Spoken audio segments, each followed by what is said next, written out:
ఆంధ్రప్రదేశ్ రాజకీయాల్లో గోపాలపురం నియోజకవర్గం political equations కీలకంగా మారుతున్నాయి. మినీ తిరుపతిగా పేరుగాంచిన ద్వారకా తిరుమల ఈ నియోజకవర్గంలోనే ఉంది. దేవరపల్లి మండలంలో క్వారీలు, క్రషింగ్ యూనిట్లతో ఎకనామిక్ యాక్టివిటీ నడుస్తుంటుంది. ఇది ఎస్సీ రిజర్వ్డ్ సెగ్మెంట్. మరి ఈ దఫా గోపాలపురం నియోజకవర్గం ఓటర్ నాడి ఎలా ఉందో తెలుసుకునే ముందు 2019 అసెంబ్లీ ఫలితాలను ఒకసారి పరిశీలిద్దాం. 2019 ఎన్నికల్లో దర్శి నియోజకవర్గంలో వైసీపీ నుంచి తలారి వెంకట్రావు పోటీ చేసి 56% ఓట్లు రాబట్టి గెలిచారు. తెలుగుదేశం పార్టీ నుంచి పోటీ చేసిన ముప్పిడి వెంకటేశ్వరరావుకు 37% ఓట్లు వచ్చాయి. ఇతరులకు 7% ఓట్లు దక్కాయి. 2014లో ఓడిన సానుభూతి 2019లో తలారి వెంకట్రావుకు పనిచేసింది. రాష్ట్ర వ్యాప్తంగా జగన్ వేవ్ కూడా చాలా బాగా ఉపయోగపడింది. దీంతో టీడీపీకి ఓటమి తప్పలేదు. మరి ఈసారి ఎన్నికల్లో గోపాలపురం సెగ్మెంట్లో రాజకీయం ఎలా ఉండబోతోందో big TV exclusive detailed election సర్వేలో వెల్లడైనటువంటి అభిప్రాయాలను ఇప్పుడు పరిశీలిద్దాం. వైఎస్ఆర్ కాంగ్రెస్ పార్టీకి చెందినటువంటి నాయకురాలు తానేటి వనిత. మరి తానేటి వనితకు రానున్న ఎన్నికల్లో అనుకూలమైనటువంటి అంశాలు ఏమిటి పరిశీలిస్తే, హోంమంత్రిగా జనంలో మంచి ఇమేజ్ అయితే ఆమె సంపాదించుకోగలిగారు. ఇక గోపాలపురంలో స్కూల్స్ డెవలప్మెంట్ అవ్వడం ఆమెకు ప్రధానమైనటువంటి మరో అనుకూలమైనటువంటి ఫ్యాక్టర్గా చెప్పుకోవచ్చు. నల్లజర్లలో జూనియర్ కాలేజీని కూడా ఏర్పాటు చేయడం కూడా ఆమెకు మరో ప్లస్ పాయింట్గా చెప్పుకోవచ్చు. గతంలో గోపాలపురం ఎమ్మెల్యేగా గెలవడం ప్రధానమైనటువంటి పొలిటికల్ అడ్వాంటేజ్గా చెప్పుకోవచ్చు. ఇక ప్రచారపరంగా చూస్తే గోపాలపురంలో యాక్టివ్గా ప్రచారాలను అయితే కొనసాగిస్తున్నారు. ఇవన్నీ కూడా తానేటి వనితకు అనుకూలమైనటువంటి అంశాలు. మరి ఈమెకు మైనస్ పాయింట్స్ ఏంటి పరిశీలిస్తే, సత్యసాయి డ్రింకింగ్ వాటర్ స్కీమ్ అమలు కాకపోవడం ప్రధానమైనటువంటి మైనస్గా చెప్పుకోవచ్చు. ఇక ఇల్లీగల్గా మట్టి ఇసుక తరలింపుతో సమస్యలు వచ్చే అవకాశం కనిపిస్తోంది. ఇక అధ్వానంగా దూబచెర్ల ద్వారకా తిరుమల రోడ్డు అయితే దర్శనమిస్తుంది. దీని పట్ల స్థానికంగా విపరీతమైనటువంటి వ్యతిరేకత అయితే కనిపిస్తుంది.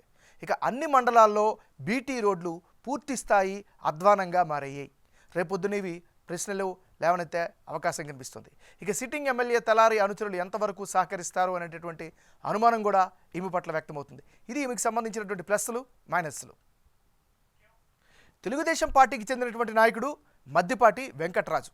మరి మద్దిపాటి వెంకటరాజుకు రానున్న ఎన్నికల్లో కలిసి వచ్చేటువంటి అంశాలు ఏమిటి పరిశీలిస్తే, జనంలో ఇప్పుడిప్పుడే బాగా ఇమేజ్ని అయితే పెంచుకుంటున్నారు, ప్రజల్లో తిరుగుతున్నారు. ఇది ఖచ్చితంగా అడ్వాంటేజ్ అయ్యే ఫ్యాక్టర్.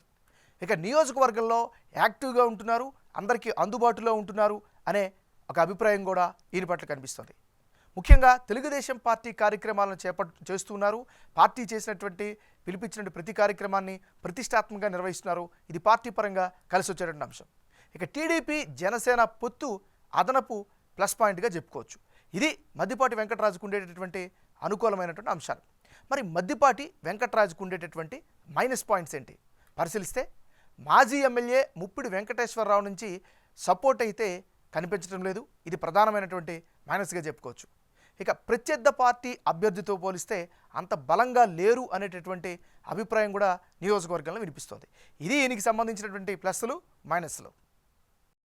రానున్న ఎన్నికల్లో గోపాలపురం నియోజకవర్గంలో ఎవరెవరు బరిలో ఉంటే ఫలితాలు ఏ విధంగా వచ్చే అవకాశం ఉందో పరిశీలిద్దాం. ముందుగా తానేటి వనిత వర్సెస్ మద్దిపాటి వెంకటరాజు.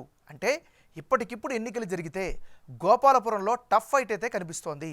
కాస్త ఎడ్జ్ వైసీపీ వైపే కనిపిస్తున్నట్లుగా బిగ్ టీవీ సర్వేలో వెల్లడైంది. వైసీపీ అభ్యర్థిగా బరిలోకి దిగే తానేటి వనితకు 49% ఓట్లు, తెలుగుదేశం పార్టీకి 47% ఓట్లు, ఇతరులకు 8% ఓట్లు వచ్చే ఛాన్సెస్ ఉన్నాయి. మొత్తంగా గోపాలపురంలో స్వింగ్ ఓటర్లు కీలకం కాబోతున్నారు. వైసీపీ ఓట్ షేర్కు కారణం తానేటి వనిత పర్సనల్ ఇమేజు, అలాగే వైసీపీ ప్రభుత్వం అమలు చేస్తున్న సంక్షేమ పథకాలతో లబ్ధి పొందుతున్నవారు. అదే సమయంలో గోపాలపురం సెగ్మెంట్ అనుకున్నంతగా డెవలప్ కాకపోవడం, ఇల్లీగల్ యాక్టివిటీస్తో అధికార పార్టీ నేతలున్నారు అన్న ఆరోపణలు మైనస్ పాయింట్స్గా మారుతున్నాయి. అటువైపు తెలుగుదేశం జనసేన పొత్తులో భాగంగా నిలబడుతున్న మద్దిపాటి వెంకటరాజుకు 13%గా ఉన్న కాపుల ఓట్లు కీలకం కాబోతున్నాయి. అలాగే 17%గా ఉన్న కమ్మ కమ్యూనిటీ కూడా అదనపు బలంగా ఉండబోతోంది. ఫైనల్గా తటస్థ ఓటర్లు, స్వింగ్ ఓటర్లు గోపాలపురంలో టీడీపీ వైసీపీ అభ్యర్థుల గెలుపు ఓటముల్లో కీలకం కాబోతున్నారు అన్నది సర్వే రిపోర్ట్ సారాంశం.